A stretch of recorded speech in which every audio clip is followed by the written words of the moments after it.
Good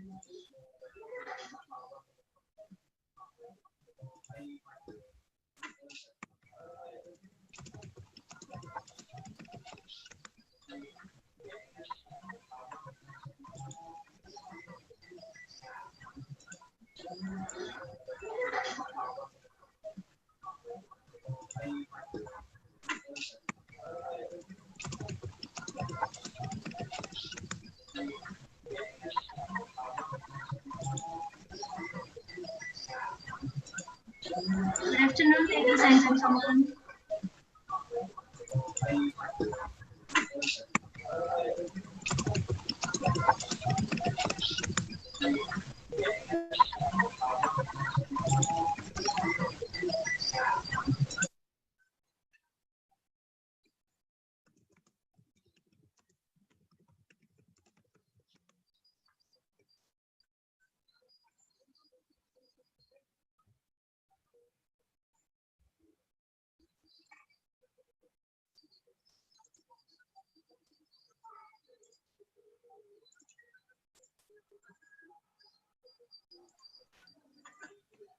Dr. Eli, Ya. Sudah kalau yang di ini sudah banyak, yang di apa namanya di YouTube. Sudah. Oh ya, jadi di sini memang hanya kita aja ya pembicara. Ya, udah online, Bu Dekan, kita udah online. Oh, oke. Ya. Boleh dimulai, barangkali Kang Dani mulai ya.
keilmuan yang paling lengkap.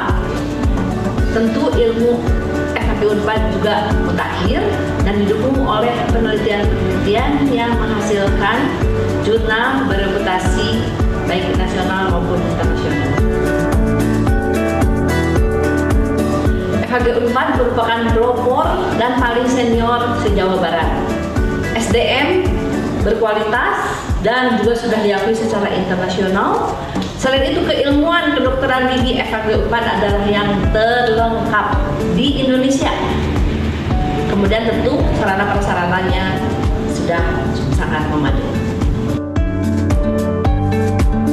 Dididik oleh staf pengajar yang berkualitas, baik secara akademik maupun praktis. Dibuktikan oleh adanya 8 program studi spesialis.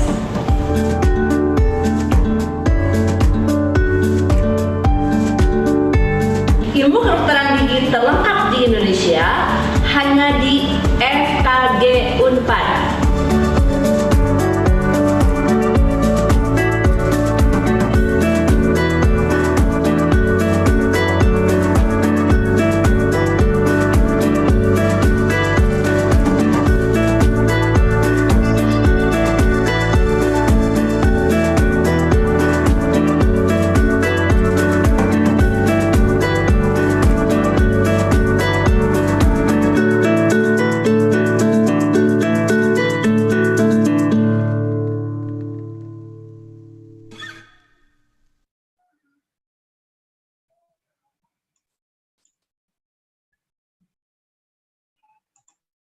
Good afternoon, ladies and gentlemen. Welcome to the webinar overview of forensic odontology.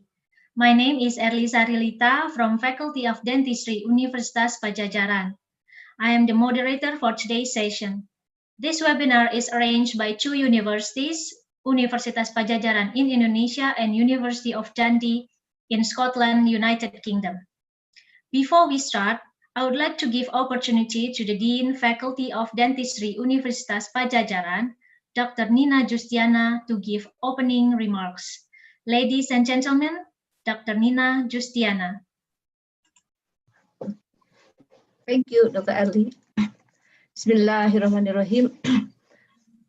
Kepada yang terhormat semua yang hadir pada acara ini, saya ucapkan Assalamualaikum warahmatullahi wabarakatuh. A very good afternoon to you all. It is my great pleasure to address at the opening of today's seminar an overview of forensic odontology on behalf of Faculty of Dentistry, Universitas Pajajaran. I would like to express my gratitude to Dr. Sheila Monica from School of Dentistry, University of Dundee, UK, for sharing her time and knowledge with us today. Our university, Universitas Pajajaran, and University of Dundee have strong partnership in academic and research. Actually, I personally met Dr. Sheila in Dundee last February. Is that right? Yes. And just before this pandemic of COVID-19 began, we planned for Dr. Sheila Monica as expert lecturer in Bandung, actually, in April.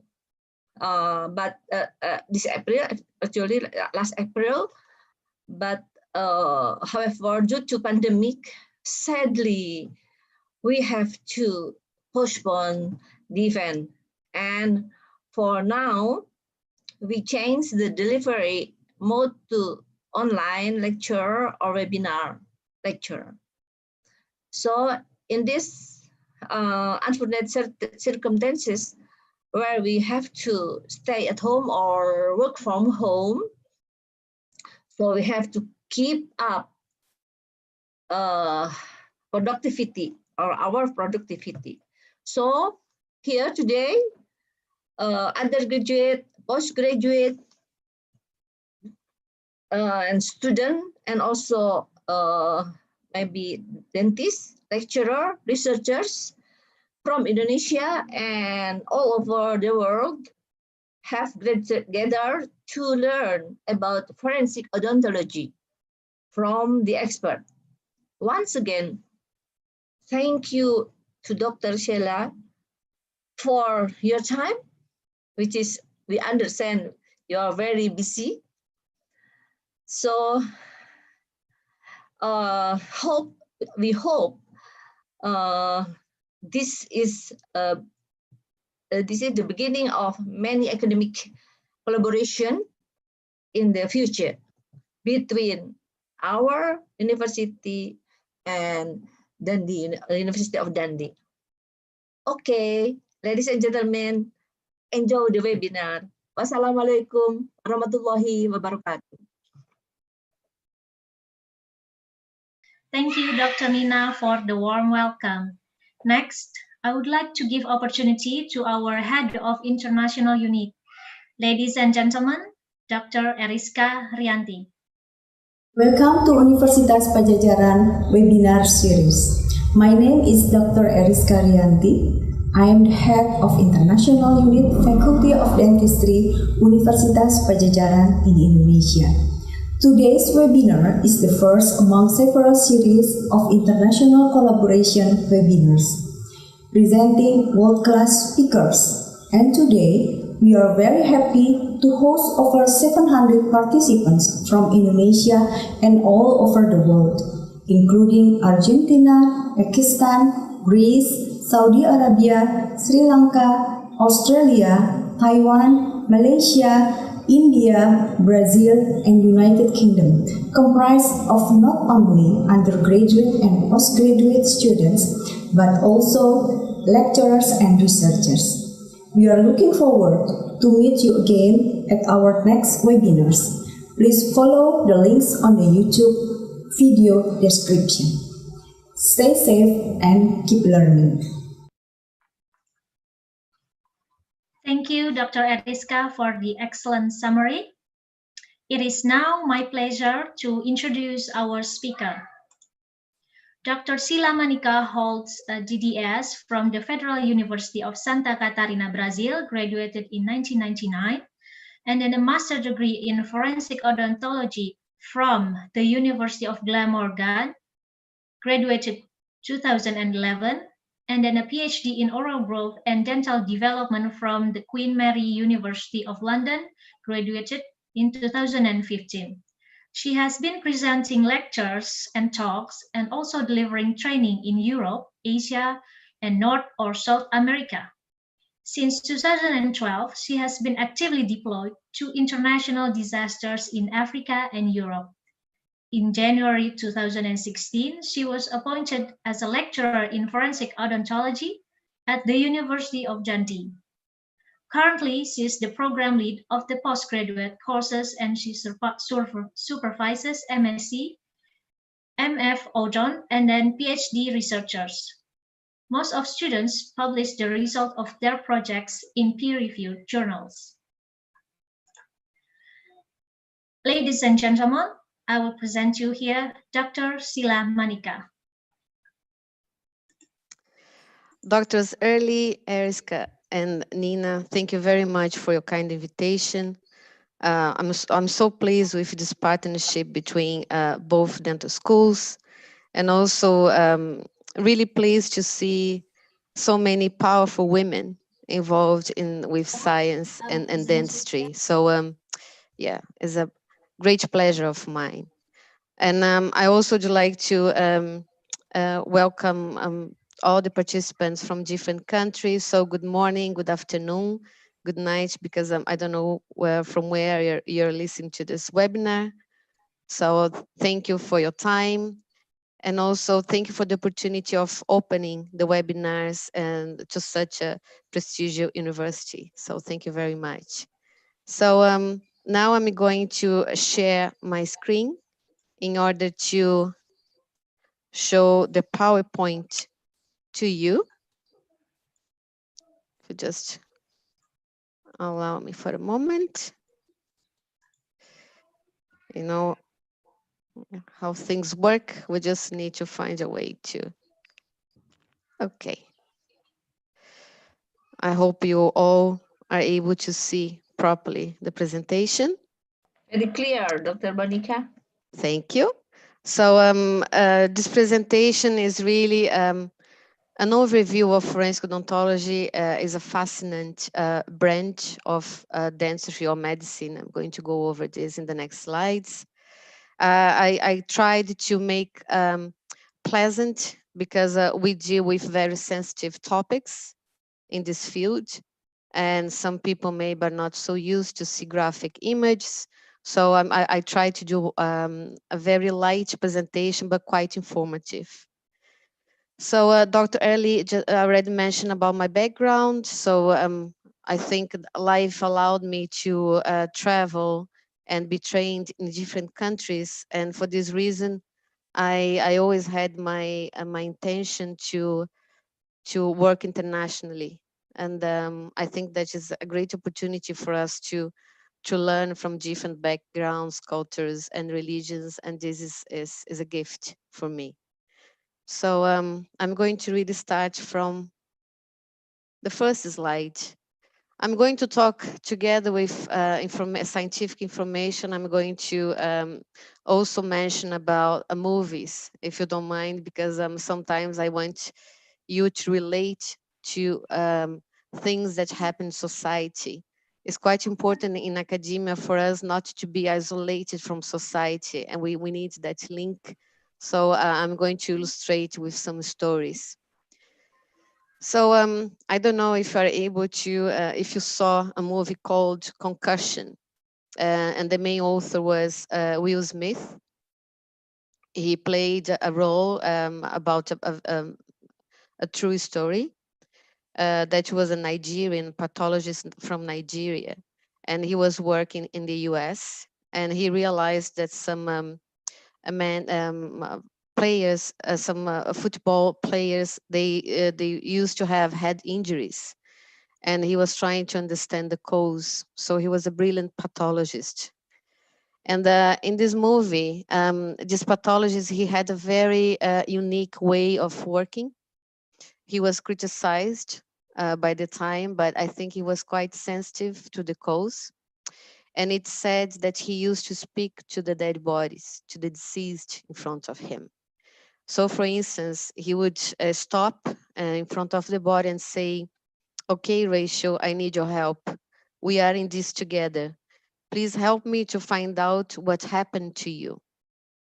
And I think that specific part of his talk was interesting because is a clear message that pathologists mainly they want to understand what happened to the victim. And whilst forensic dentists, we need to understand who this person was. So it's just a way for you to see the distinction between what the pathologists do and we forensic dentists as visitors to the mortuary, what we do. So we need really, our main role is human identification. And at the end of the day, we need to understand who the person is, who the deceased is, but not what happened to the deceased. This is the pathologist's job. There are many terminologies and concepts behind forensic odontology. Some people also call forensic dentistry. So I'm going just to show the concept according to BAFO. BAFO is the British Association for Forensic Odontology, and I'm part of the committee. And of course, we need to. It's a fantastic association, and it's been running for so many decades. So according to BAFO, forensic odontology is a branch of forensic medicine that we forensic dentists, we work for the interest of justice. So we need to properly examine, handle, and present the dental evidence in the court of law. So we need to be dentists, okay? Of course, dental nurses can help, dental hygienists, dental therapists. All dental professionals are extremely important for forensic odontology. So at the end of the day, we need to use our knowledge in odontology in order to work for forensic odontology. And I think it's quite important for us to respect history. And we need to go back and understand how this branch started. And just an example, I'm going to talk about Oscar Amoedo. I don't know if probably some people are aware of him, but he was a very important man for this field. I'm going to explain why. So he was Cuban-born dentist, and he went to New York to do some studies, and that was in 1889. And then in 1890, he decided to move to Paris, and he stayed there. He became a dental instructor by the time. He wrote a good number of scientific articles, and it said that he was also really good with dental instruments. He used to create or modify dental instruments in order to improve to improve the work of the clinical dentist. He was involved with a tragic fire, and this happened in a charity event in Paris. He was not involved with the identification of the victims, as many books say. At the end of the day, he only reported the results of this work, but he was really a key person by the time. So just to explain to you, in the 4th of May, 1897, there was something called Bazar de la Charité. So that is in French. So that was a charity event where we can see here, that was the real photograph of the location during the fire. So good number of ladies and their maids, they were there, aristocracy, because they were trying to raise funds for the poor people. You know, it was a beautiful intention from those ladies. However, there was a small cinema inside the premises, and there was a equipment projection to project the movie on the wall, and there was a problem, you know, just set on fire, caught fire, and it looks like that the members working there in the cinema, the staff, they didn't realize that it could be dangerous. And they said to people, no, we don't need to worry. We have everything under control. However, the location of this charity event was mainly built by wood. Okay, so it was a wooden, almost wooden building. So the fire spread quite quickly, and 124 people died. So the next morning, 30 bodies were there to be identified. And there was a consul of Paraguay by the time. He suggested dentists to identify the people, the remaining cadavers, by teeth. And they did that. 3 dentists helped to identify 25 bodies. So at the end, only 5 bodies were not identified. So that was a phenomenal milestone for dentistry, because they realized that teeth could also help with human identification. So just an example we can see here is a dental chart of one of the victims. You can see loads of handwriting, because of course there was no software for dentists to do dental charting, and a little bit more complicated to do the interpretation, but they managed. So as results, Oscar Moedo, he published a paper, so in French here, and later on, His thesis, entitled L'art dentaire et médecine légale, was also a base used as basis for his book.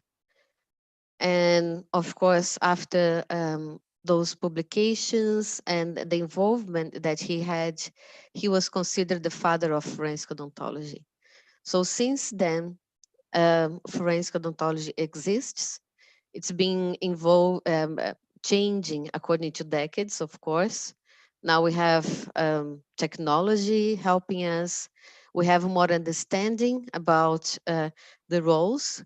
And yeah, but some countries still need to implement this branch with more support, but this is happening. And we are really pleased to see that. So if you have access to Netflix, you're going to see the story.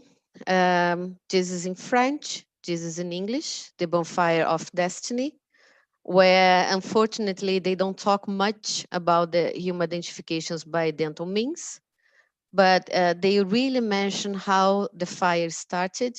And I think is for the first time we could understand, of course, through the authors, how things evolved by the time. So I'd like just to kindly warn you that some images might be upsetting. I tried not to bring many because we need to respect different people react differently, but just to kind of warn you. So I'm going to talk now about the main parts, the main topics in forensic dentistry. And the first one, highlighted in red color, is civil litigation. So we know that we dentists need we have a duty of care to the patient, and we also have a moral principle that we need to lead a life in behaving properly. But when we deal, this is really something ethics is related to us as citizens. But when we're dentists, we know that we're in a interesting position because we're dealing with patients. So you also need to have our ethical manners towards the patients. However, sometimes for lack of communication or for problems, behavioral problems caused by dentists, patients might be damaged. Not only the dental treatment can cause physical damage, but also mental damage. So we leave dilemmas in dentistry, okay? We need to be careful about breaches of confidentiality. We understand that every single treatment we need to be confidential. We also need to mention about dental mistakes to the patient in case we need to disclose, in case accidents happen, because we understand that we're not perfect, even though we follow standards protocol and we use the best materials. Accidents can happen. This is not a problem. We just need to tell the patient. We also have the duty of not overtreat or not offer poor quality dental treatment to the patient. We also need to really pay attention to the documentation that we sign and provide to the patient, and also understand if the treatment we are offering is appropriate or not. We also need to be careful about dental marketing and advertisements. We also understand that, of course, we need to work. We dentists need to have an income, but sometimes some dentists abuse the advertisement, or they sell dreams. They sell treatments that are not able to be delivered. So we forensic dentists sometimes are called to deal with those cases. And also really important, consent. We really need to communicate to your patients everything about the treatment, the breakdown, and we need to have their consent. We need to ask the patient to sign the consent form. We understand that some dentists, they work more with a verbal communication. However, more and more cases of malpractice are coming to the table of forensic dentists.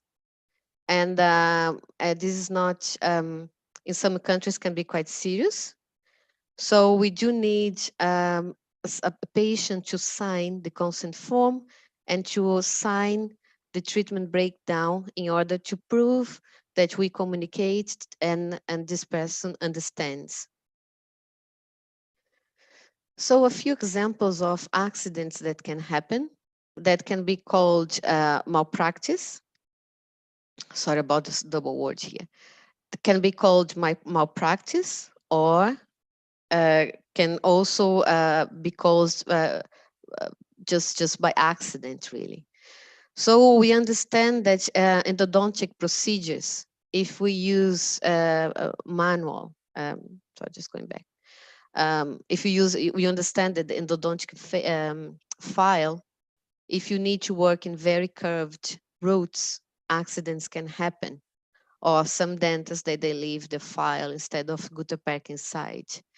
So things, if we take X-ray, we would understand what happened.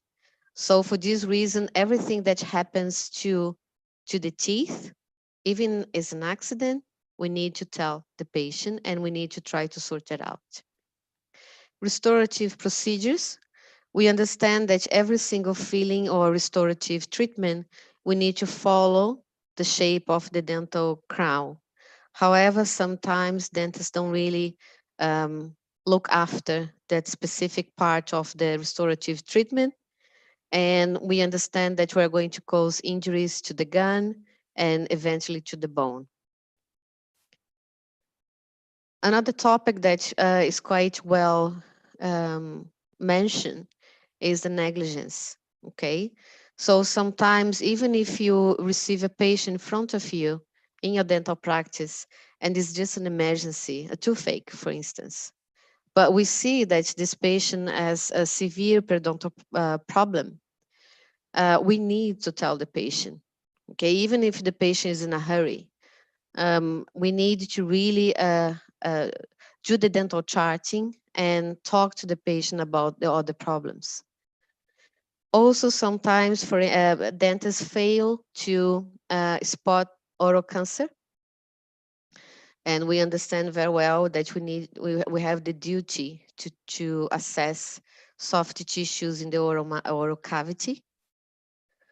Some dentists also they use different materials that they supposed to use. Sometimes they buy a cheaper material, but they promised another one. It's a little bit more difficult for us forensic dentists to spot that, but this happens, and of course it's more difficult to understand what was promised to the patient and what was, we just see what was delivered. But I think the most common one is when when dentists they promise to do a class 1 cavity.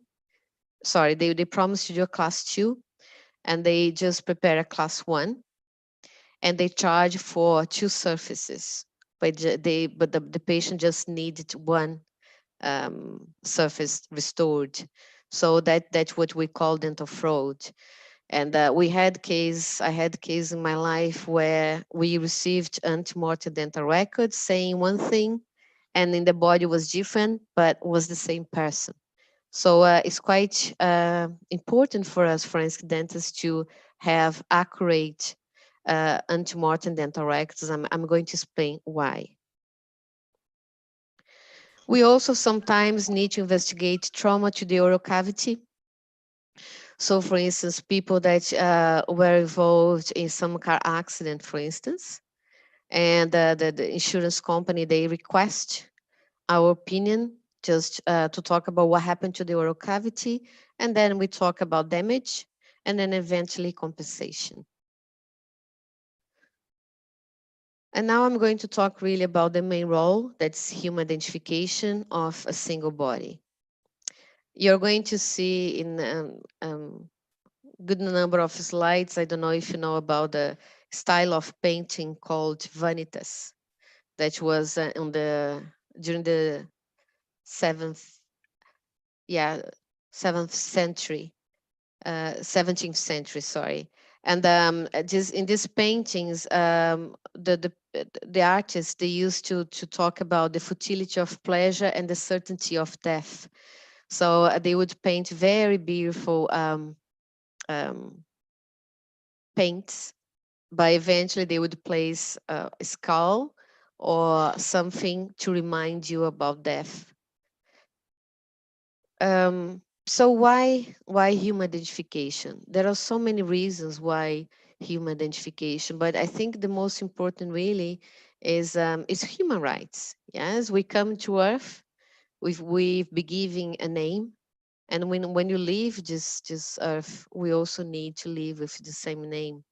We need an identification as a part of being is a dignity of the body, is the respect to that soul that expired. So why teeth? There are so many aspects that are so positive about teeth. Teeth is quite stable. We understand that enamel is the hardest tissue in the human body, yes, because it's mainly composed of mineral. Um, um, the composition is mineral, and we know that after just a part of the teeth, we know that the dentin is also quite hard, but we know that enamel is the hardest one. So it's composed of mineral, water, and just a small fraction of organic material. So we know very well how resilient is this tissue, really can support, can bear heat, and any type of environment factors can affect teeth, but not just to a great extent. Not teeth is not are not affected as bone. So also diet. Um, we also use teeth when the visual ID is not possible, but and of course the fiscal, the coroner, they ask for us to do the identification because they don't want the relatives to see the beloved one in case it is. Um, but we understand that visual ID is something that is going to is not going to take place in the future because we need to avoid relatives to see graphic images, and we have specific expertise, specific experts that can do the job. And also teeth are source of DNA. We understand that pulp is really used for as DNA source, and it's quite protected, as you know, by dentin and enamel. So what we forensic dentists do? We go to the mortuary, yeah, so we have the deceased in front of us, and we need to compile, we need to do the dental charting of the deceased. And then we receive the ante-mortem record of the possible dentist of this possible victim. Sometimes we receive dental records from 2 or 3 dentists, but we are the ones to say if that is the person or not, just by comparing the dental records. So we receive the ante-mortem records, which means the records that the dentist should compile on a daily basis to every single patient. So they should start from the beginning. They need to talk about the history present, what is present in the mouth, plus the treatment plan. So everything should be written there. And if it's always the same patient and this patient is coming for a checkup, you need to update the history. So at the end, we receive the AM records, we finalize the dental autopsy, so we do the postmortem records, and then finally we do the comparison. So we need to see if that's the person or not. There are different stages of decomposition. Sometimes someone died just a few days ago. Sometimes the body is in the stage of it's almost mummified, and this is common in places where is hot, is cold. So the person died at home alone. Is winter, and they have the heater on. So you see a typical image of a mummified body. Or sometimes we deal with victims from a severe decomposition that were found in very humid areas or open space. And so just to show you examples of disease that in the past we were supposed to identify. And what we use as clinical instruments is actually as everything that a normal dentist does. I'm saying normal, the dentist work in the dental practice. So dental small mirror, probes. Sometimes we also need to take forceps with us in case we don't receive dental records and we need to extract specific tooth for DNA analysis, but it's really rare. I think 100% of the case we had, at least in Dundee, we were able to identify by dental means. We also understand that it's more difficult for us to spot, to investigate tooth-colored fillings because we don't have the specific light that we dentists have in the dental practice.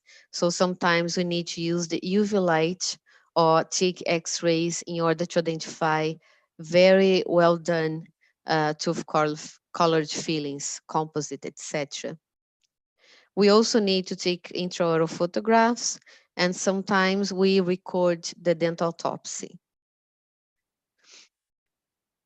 For radiographs, we don't need to take the deceased to any radiographic unit. We have a portable X-ray called Nomad. I'm quite sure that few people that are listening here know about this portable X-ray. It's fantastic for us. It's quite handy, and we use a digital sensor. So automatically, we have the image on the laptop. So this is a photograph of years ago. 3 lovely students doing a dental ID or dental autopsy. You can see the student here holding a Nomad, and then eventually we have, of course, all the protection. We have a flashing light saying that you are taking X-rays, so all the technicians are protected. We let them know, and then eventually we see here the radiograph, the digital radiograph on the screen. Types of AM dental records, all of them. We want all of them. We accept dental casts, intraoral photographs, dental charts, and radiographs. The only concern we have is regarding dental chart, okay? Because there is a tendency for us to find errors, human errors. You understand that when we take impression or when we take X-rays, we understand that that's the real story at the moment. However, dental chart is an interpretation. Is a dentist or a dental nurse or dental hygienist doing the interpretation, writing down or typing in case they use softwares. And this can cause errors. Sometimes if there is, for instance, a missing premolar, sometimes that missing premolar can be considered 1.4 or 1.5. So also as interpretation of dental anatomy. And teeth that are heavily treated, where you don't see properly the crown, is more dental material than crown. Dentists sometimes struggle to identify the tooth number. We also understand that people can alter teeth. You can see here. You can include something into the dental tissue, which is more severe, or you can just apply gems, you just etch and just apply onto the dental crown. We also sometimes you can spot alterations in the soft tissue, such as amalgam tattoo. We understand that also people use piercings and they also alter the intraoral cavity. There is a tendency for people nowadays more and more to have more a unique style as a way of identification as well. And not forget about selfies, okay? We have done a few cases that selfie was used.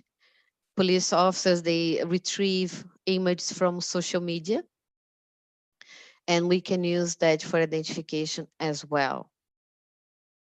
We understand that the use of smiles in photograph. Since the 90s, forensic dentists use people smiling photograph in order to compare, of course, depending on the quality of the image. However, we understand that selfies are even easier for us because people take photographs smiling from a very short distance, which means it's the arm length, and they change angulations and they focus on the face quite strongly. So of course, teeth are seen quite often in selfies. So just to illustrate, this is the first case. A body was found here in Scotland in the countryside inside a tent. Of course, you can see the stage of decomposition and the maggots. You cannot see probably the maggots here, but the composition was quite severe. Police officers also assess the clothing. They try to find if documents are present, but those are not primary identifiers. I'm going to explain to you later on what is a primary identifier. So they sent the skull to Dundee, and of course the anthropologist, they assessed the bone, the bone related to the skull, the bone, and we dentists, we assessed the teeth. So photographs were taken, and that specific tooth here that was almost loosened in the socket, we took photograph. You can see here the dental crown done by a dentist, and root remaining. Also, we took photographs. During this case, only antemortem radiographs were sent to the forensic odontologists. So you can see here 2x2 wings with no fillings, which makes our work harder. However, we understand that there are two dental treatments here in two different teeth, RCT, root canal treatment, and crowns. And you can see here, tooth number 11 is a fantastic match. And number 21, even if you don't have the crown, we also compare the shape of the root and the gutta perca remaining there. So that was definitely a positive agreement, a positive identification. Another case, specifically, this lady, you can see the body, the upper teeth were not there, so no teeth, no upper teeth, and we only saw 7 lower teeth.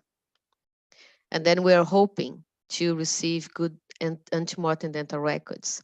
And then finally, we received the dental cast, and we could compare, even though no dental charting, anything, any notes, only this dental cast allowed us to perform a comparison, and that was also a positive agreement. You can compare both visually, checking every single feature of every single teeth. First, the number of teeth was a match, and then you assess the features. Also, what you can do, you can take photographs, you can calibrate the images, and you can superimpose, and you can also see how perfect is the agreement between AM record and the PM findings. It's important to say that, of course, everything that we do, we need to record on paper, and that's called report, dental report. So we are obliged to mention everything about the case, who contacted you, the chronology of events, the day that you went to the mortuary, if it was a female or male body, in case you can see, but if it's skull, is different. And then you need to mention everything that you used, the material, and you show the comparison between AM and PM records, and then you write down the conclusion. And this is a legal document that must be signed by the expert. So even though you might, you don't want to be a forensic dentist, or you are only interested in forensic odontology, you can really help us if you are a dental professional. First, I think a hot topic nowadays in forensic science in general is communication. How we communicate to a lay person, how we communicate with people from other fields, police officers, anthropologists, and so on and so forth. And the second, that's something that we discussed for years and years, is regarding dental records. How you, dental professional, can help us. Of course, communication, we are creating different tools to try to make people understand what we do, and webinars that such as this one allow people to understand and to raise awareness about this field, which is fantastic. And dental record, you understand that as we receive antemortem dental records, we want accurate dental records. We want updated dental records, and also we want complete dental records. It's not uncommon to receive only the dental chart, and then we see there that the dentist took x-rays in such and such days, but the x-rays are not with us. And then we need to contact the police officer to request the dentist to send to us the radiographs. And this can take time, even though you try quickly, but sometimes, it's a question of receiving only on the following day. And this delays the conclusion and makes the relatives more apprehensive. So we really need accurate, updated, and complete dental records when you receive for comparison. So I'm going just to show some tools that can help, and they were created by students in the department here. But of course, there are excellent students everywhere in every single course out there. So this was a student, she created a dental record checklist. If you access this website, she translated to different languages. She had help as well. So in this checklist, this is to be used by police officers, okay? So they will understand what we need, because they're not obliged to understand about dentistry. It's not their field, but we are obliged to educate them. So this checklist was accepted by BAFO and also by UK Missing Persons Unity, and I think was a great achievement for this student. And because at the end of the day, this can help with communication. You also can do something similar in your language, or you can just contact the student and translate in the language that you want, and you'll be helping forensic dentists in your country. This is a website about different abbreviations and symbols related to dental chart. And can be also useful because when we deal with disasters in an international level, for instance, of course, we have a local dentist to help during the as part of the antemortem team. We avoid non-trained dentists to go to the mortuary because you need training and you need to get used to the system, how to work in the mortuary. And also we need to avoid traumatizing dentists that are not trained to do that. So when you need help from dentists that are not trained in forensic odontology, we ask them to assess the antemortem dental records. Another thing that's important to talk is more and more more and more you see patients with no dental treatment.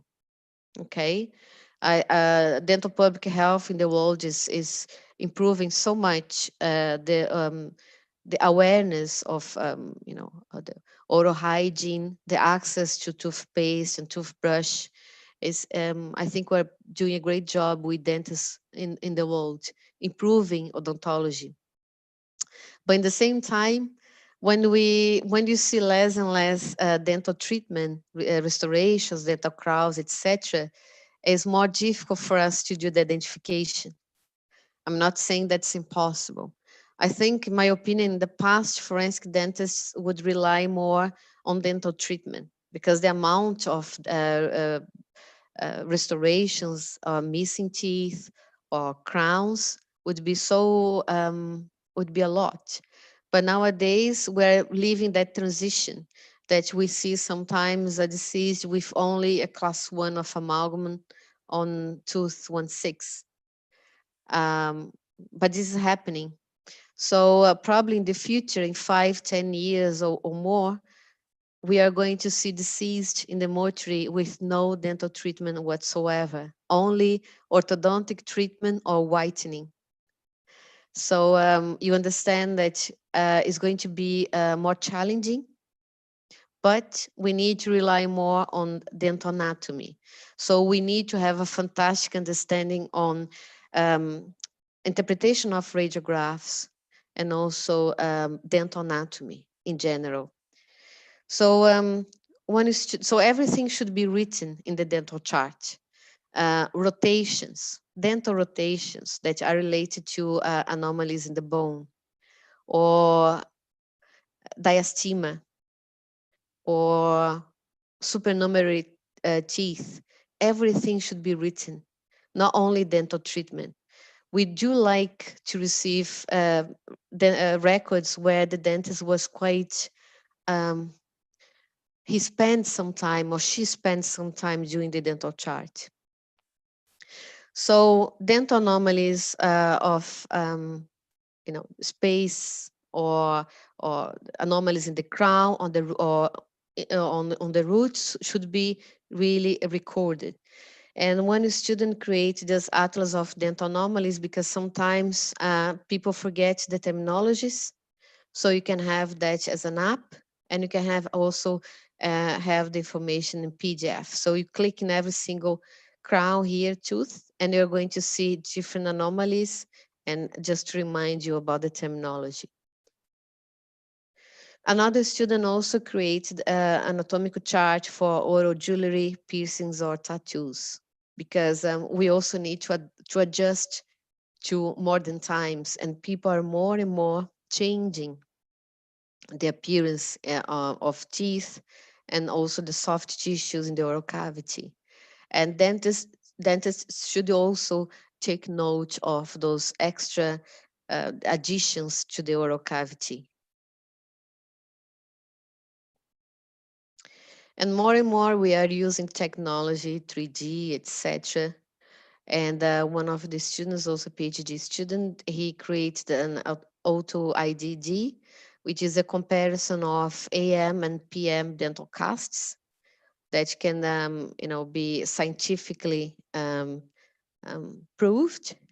And then, of course, takes the subjectivity out and makes the conclusion even more scientific. So human identification of multiple bodies. According to the Interpol, International Police, there are three primary identifiers in the world that only a single primary identifier is able to identify someone. So one is friction ridge, which is a past fingerprint. Another one is forensic odontology. So you see the importance of odontology for human identification. It's being recognized by Interpol, and DNA analysis. And then there are secondary methods of identification, such as personal data, personal effects, clothing, documents, but they are secondary. So just an example, the latest disaster victim identification was involved with was the Grenfell Tower fire in London. That was 2017. And this is just an email, a personal email, just saying that 67% of the positive identifications were done by forensic dentists, odontology. So if you realize in such tragedies and such sad events that you need to, not you, but authorities need to to identify bodies or body parts.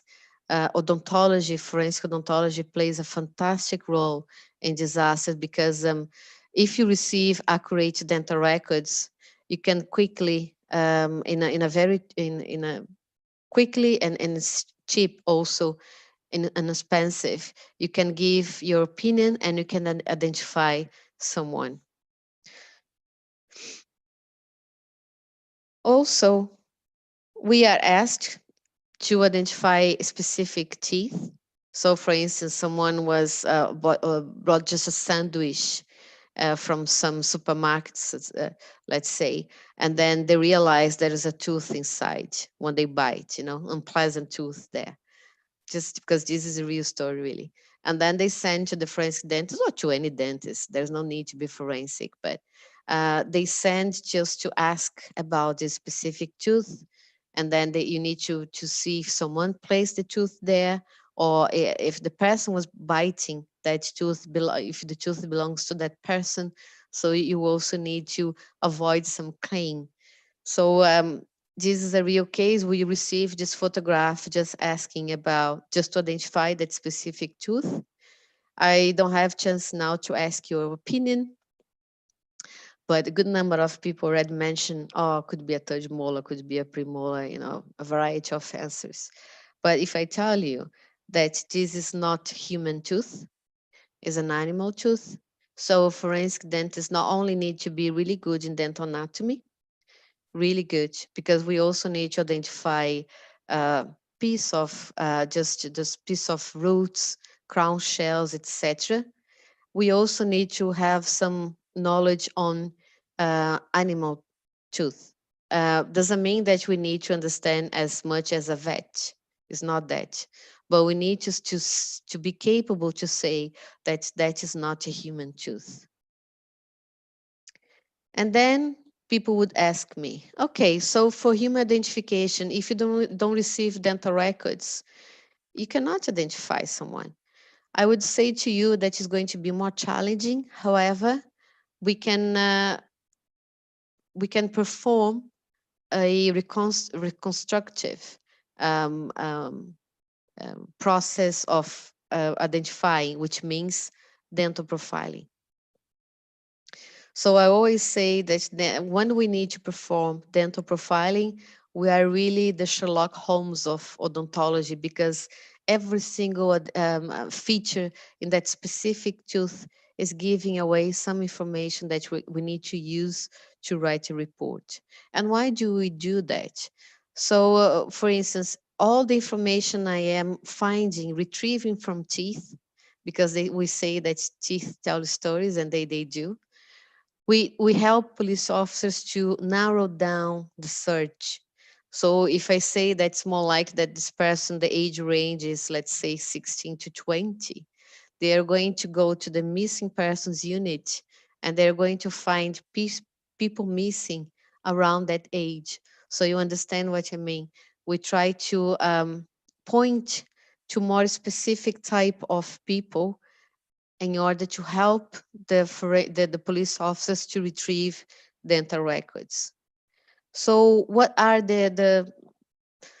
when we do dental profiling, we have a triad of information. So the main topics that you need to look for is age, sex, and ancestry. Teeth are fantastic for age estimation, because remember what I mentioned to you, that teeth are quite resilient, and also teeth are quite protected from diet and environment factors.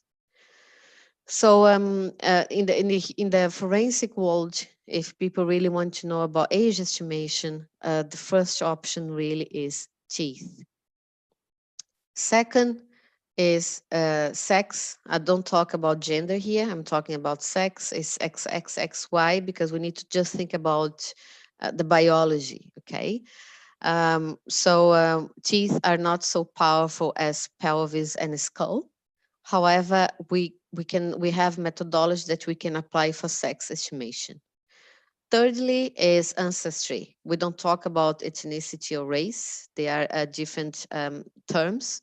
We talk only about ancestry, and then as teeth can also give some information about ancestry, and then extra information we find habits, profession. We also understand that some diet can mark teeth in a specific way. We also we can also understand about psychological problems such as bulimic people or professions. So there are variety of topics that we can retrieve, information that we can retrieve from teeth. But the three main ones are age, sex, and ancestry. So just an example for you here. In Caucasians, it's quite common for us to find carabelli or carabelli cusp in the mesopalatal part of the first upper first molar. So you can see here quite pronounced one. And Caucasians, you're going to see representative of Caucasians in Europe, part of Asia, and north of Africa. And Mongoloids is something beautiful to see is the shovel-shaped upper central incisors. Very beautiful feature to see, and it's quite linked to that specific ancestry. Thirdly, the Africans, there was a study in the past that said that the lower first molar of Africans, sometimes you see a star-shaped, whilst Caucasians are more, you see more marmelon shapes, and then Mongoloids and Mongolians, we see more the mixture of both. Also, Africans present high frequency of midline diastema. I understand that people would ask me, but how about, people mixing, people from one country marrying to another one, and you see mixed children. Of course, this is something that's happening more and more because of globalization, which is fantastic. But anyways, we still see strong dental features in specific people. And then, as I mentioned to you, age estimation is we're really called to do dental age estimation, and a good number of people in the world like to do age estimation. Other people like to do human identification. So, you see different type of forensic dentists, but age estimation is quite a hot topic nowadays because in some countries we need to deal with asylum seekers. So we need to see if that person is a juvenile or not. And in criminal case, adoption, marriage, etc. So just in summary, I want to tell you that the best moment in life to check age estimation by dental means is during the childhood and adolescence, because we assess mixed dentition, so we have plenty of information in front of us. Can be either the person in front of us or the radiograph, the OPG. We use atlases, or we can also use scoring systems, or we can also use metric analysis. For adults, in the past was quite common to see in textbooks methods, invasive methods, where we need to extract teeth in order to apply specific methodologies such as Gustafsson or Lamidine, or assessing the layers of cementing. And it's still useful, okay, but we don't apply those methodologies in living subjects. In living subjects, we assess more the third molars and the dentin and pulp ratios. We understand that there are, when everything is done, dental development and eruption is complete. And then you, of course, it just comes to your mind the third molar. Our teeth start, since then, our teeth start to suffer regressive changes. So we can see transparency of root resorption, deposition of secondary dentin, etc. We understand that there are more powerful regressive chains than other, but just to let you know that our teeth also age. You can see here just an example of mixed dentition, the amount of teeth and the rich information that you can extract from this radiograph is amazing, as opposed to an adult that we only have pretty much the third molar to assess. And we also understand there is limitation on the third molar anatomy and also development and eruption. Now another topic is about bite mark. There's so much to talk about bite mark, but I just need to illustrate that bite mark was really considered as an evidence really in the US because of a specific case, the Ted Bundy, and that was in the 70s. So it's considered to be the most famous bite mark case of the 20th century. So he was serial killer. He used to attack young women, and he confessed 30 murders, but it looks like that was more than 100. So one of the victims, he beat the left buttock of one of the victims. And then there was this dentist, Dr. Sauveron.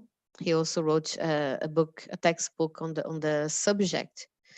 He took photographs of Ted Bundy's front, upper, and lower teeth, and he could see a very uneven. And you can see also fracture here of central incisors. You see the heavily detrition here, and also the lateral, the displacement, and the canines, the rotation. So it was a very unique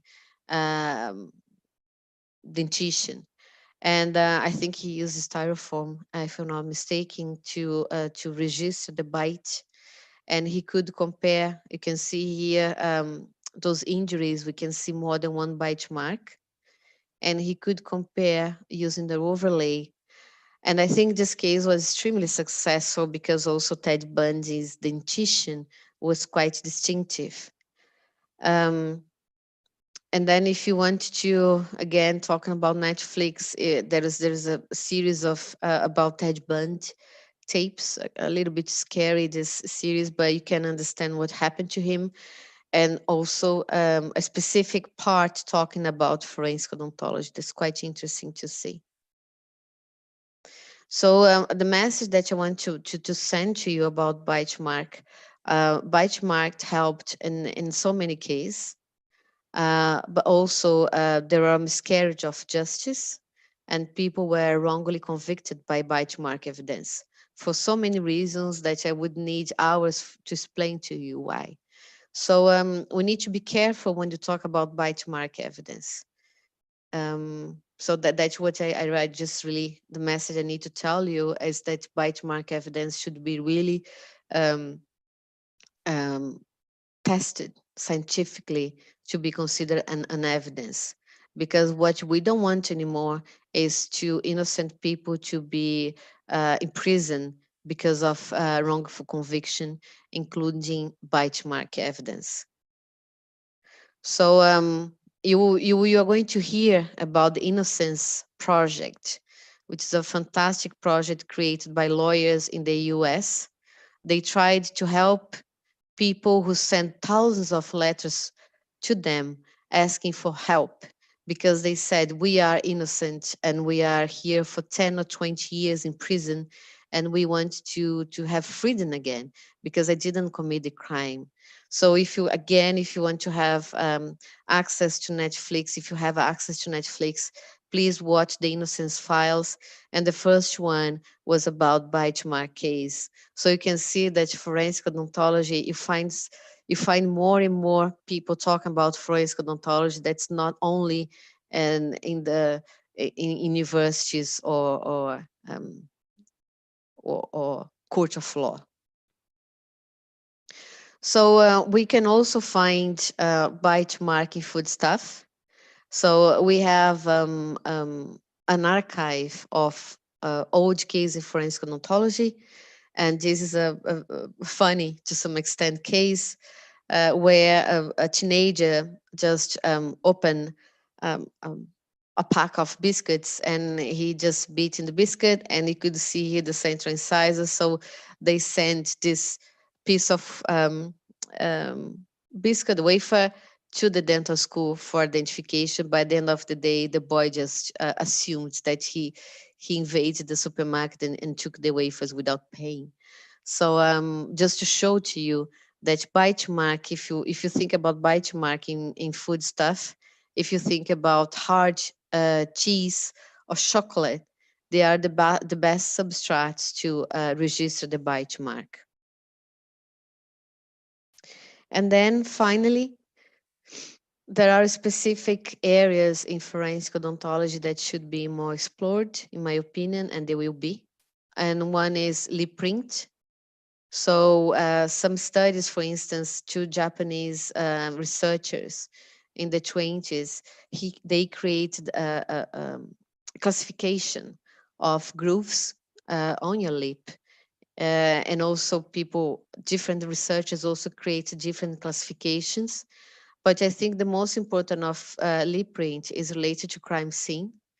There is a tendency for burglars to eat or to drink something in the kitchen in case they have time.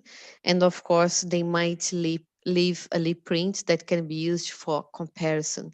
There's no need to be a lady, okay? There's no need to wear lipstick in case some lady wears, because even men can leave lip print.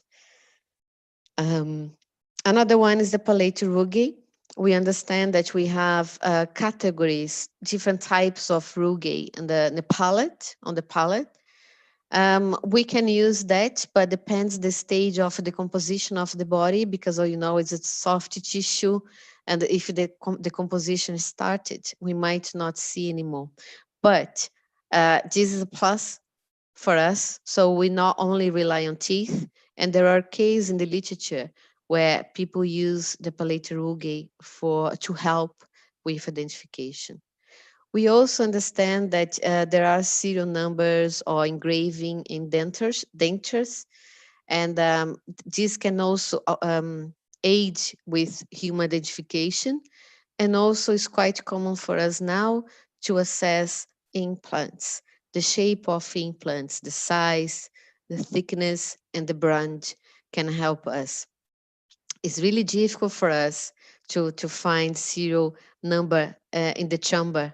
And there was an author from Australia who suggested that, and I think it's fantastic. So in the future, if you have some engraving in the pulp chamber, sorry, in the pulp chamber, no, in the implant, we might also be able to link, because that can also be a plus for human identification for the forensic dentist to work with.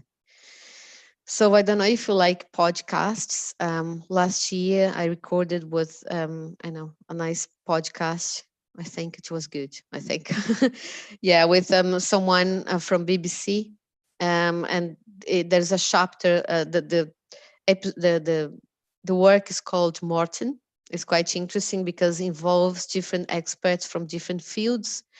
And the number 7, the chapter number 7 is about absent smile, and of course is a fictional character, but we explain how teeth helped with the identification.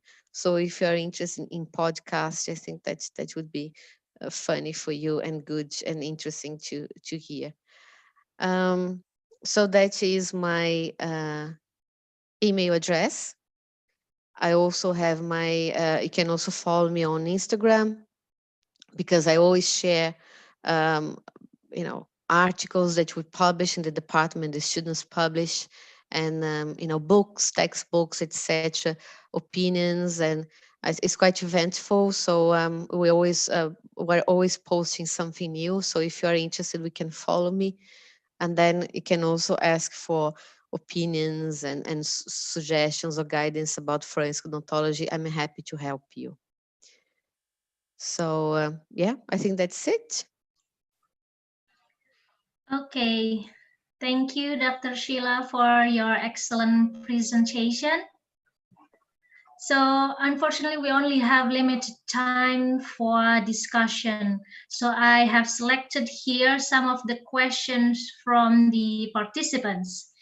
So from Grace Manika, hello doc, from your experience, what is the most difficult identification case to do?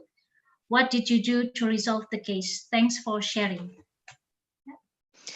Most difficult, normally, thank you for your question, Grace. The most difficult, in my opinion, is related to burnt victims. And it's difficult for us to have access to the oral cavity. And sometimes we need to detach the mandible, the TMJ. And a case where we also receive poor dental records can be quite upsetting because we feel sorry for the victim because the dentist didn't record it properly, the history. I don't like judging dentists because we never know what happened to that specific person, but it can be quite disappointing when the antemortem records we receive are not accurate. But definitely the burnt victims, yeah, they are the most difficult ones to work with. We normally spend an hour and a half, 2 hours doing the dental autopsy normally, but we would spend 3 or 4 hours to identify a victim in such case. Thank you. The next question is from Sri Exact.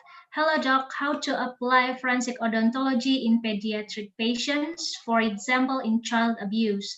As dentist or pedodontist, what should we do? I think pediatric dentists, they are in a fantastic position, any dentist, to spot signs of child abuse. We forensic dentists, we are secondary on the case because we need a dentist to identify first in the dental chair, and then we are called. So we definitely can help. I think we forensic dentists, we can give more webinars about the physical signs and also the behavior. We understand that children change behavior because of child abuse, and the dentist, as our profession is quite, we are quite close to the patient. They normally they are more exposed, and if there's something wrong, we spot more easily. So I think yes, dentists play an important role in the identification of child abuse. If you think about oral cavity and specific signs that can be found, and we understand that 50% of the physical abuse we see manifestation in the face and mainly in the lips. And so we are in a unique position as dentists to spot physical or sexual abuse. Even sexual abuse can be spotted. The third question, Dr. Sheila, from Salsabila Himawan. How social media plays a role in forensic odontology now and for the future? Social media we can use for awareness in forensic odontology. I think is extremely important. So we don't only need to educate dentists, we need to educate lawyers, we need to educate police officers, and we're exploring more and more. Also, we need to be careful with social media. We need to educate dentists not to advertise cases so easily, because patients can become upset, and this can be, and sometimes forensic dentists are called to deal with case, and then people can just claim for something, and we need to be careful. Yes, but social media is really important, but just to some extent, we just need to be careful. For instance, we forensic dentists, we cannot share case online. Absolutely no, because we can upset the relatives of this victim, and also is not respectful to the victim. And the next question, how will it impact the process of dental profiling for investigation purposes, such as selfies, like you said earlier, still from Salsabila Himawan? Selfies are quite important because if we are in front of the body and we receive the selfies prior to the dental autopsy, or maybe we need to revisit the body again, we can take photographs of the body in the same angulation, and we can try to superimpose. There's a student at the moment, she's trying to do, to create a very scientific methodology to avoid being subjective. So more and more, we're trying to create methodologies that avoid being subjective, but I think superimposition is one of those, and that's what we do. The only problem is the calibration, because when we take the photograph of the deceased, the teeth, we have the ruler, the scale, the AB4 number 2 is the one that you mostly use. But when you receive photographs from selfies, sometimes it's not of good quality. So the quality of the material, the antemortem record is also important. But we try our best to do, to assess if there's some agreement. And then still from Salsabila Himawan. Nowadays, it's very common for dentists to advertise their practice and work using social media. What is your opinion on this in an ethical point of view? I think you need to follow the standards and guidelines of the dental council in a country. So, for instance, I'm aware that in some countries you cannot display the price. You cannot display the face of the patient. And some countries also can be even more restrict. You cannot show before and after on social media. So you need to follow the standards of your dental council because, of course, you are registered.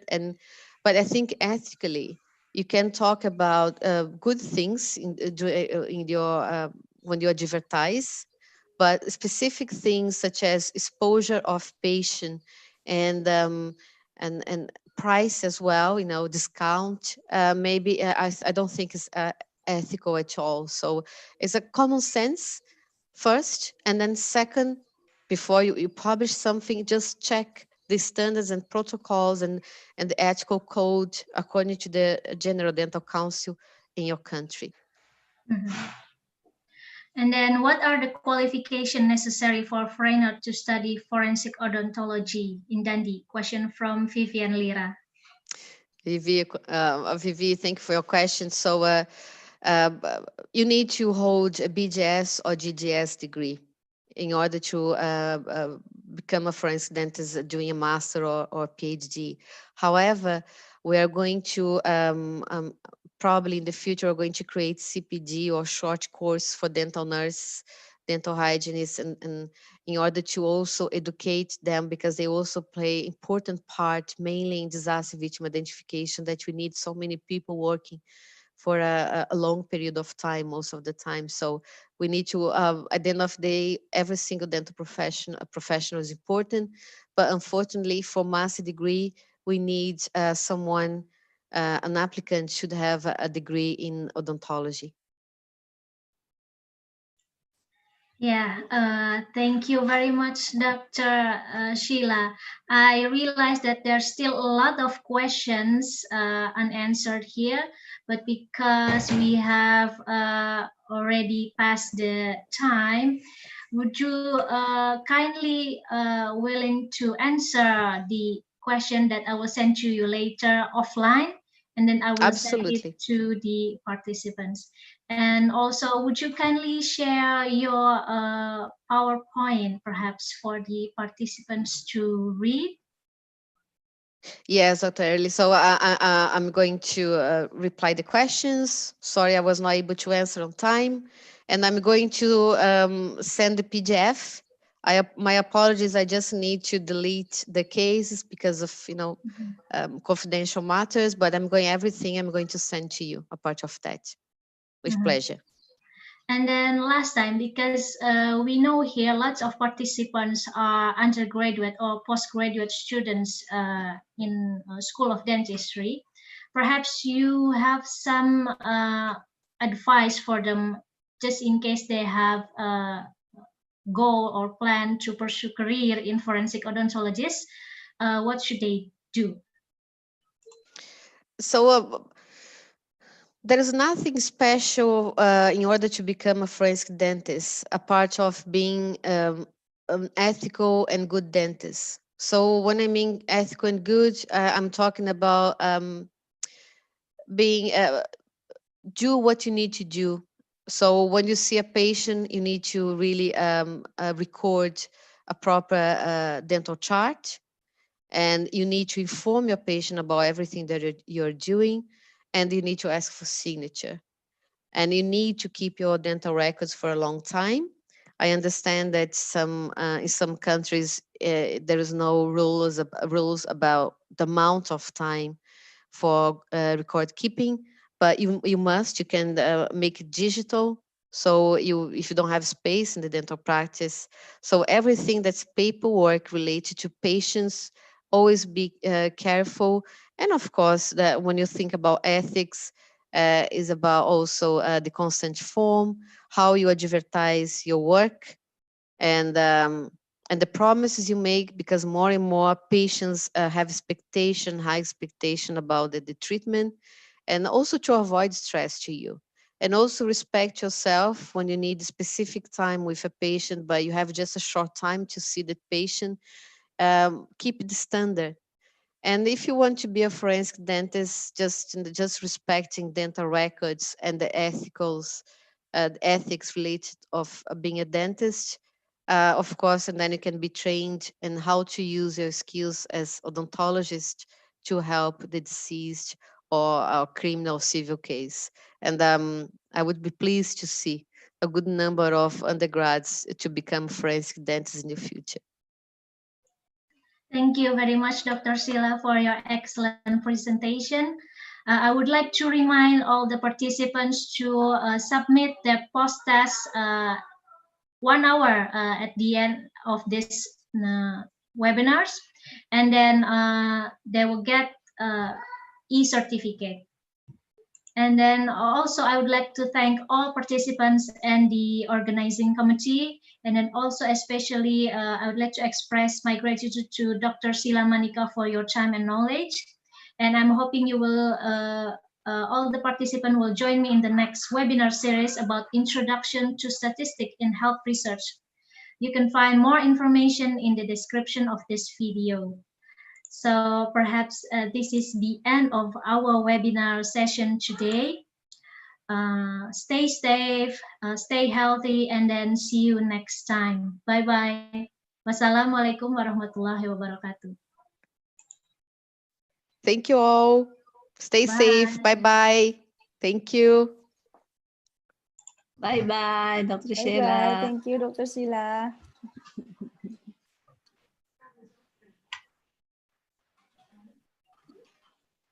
Terima kasih, Dr. Nina. Saya living ya. Terima kasih, Dok. Sukses acaranya. Tadi saya lihat di YouTube juga banyak. Iya. Banyak yang nonton ya, alhamdulillah. Banyak, hampir 500-an. Iya, betul, Dok. Terima kasih, alhamdulillah Dok. Selesai. Iya. Berikutnya yang ini ya, Yang tanggal 6 ya, Dok. Tanggal 6 ya. Iya. Oke, saya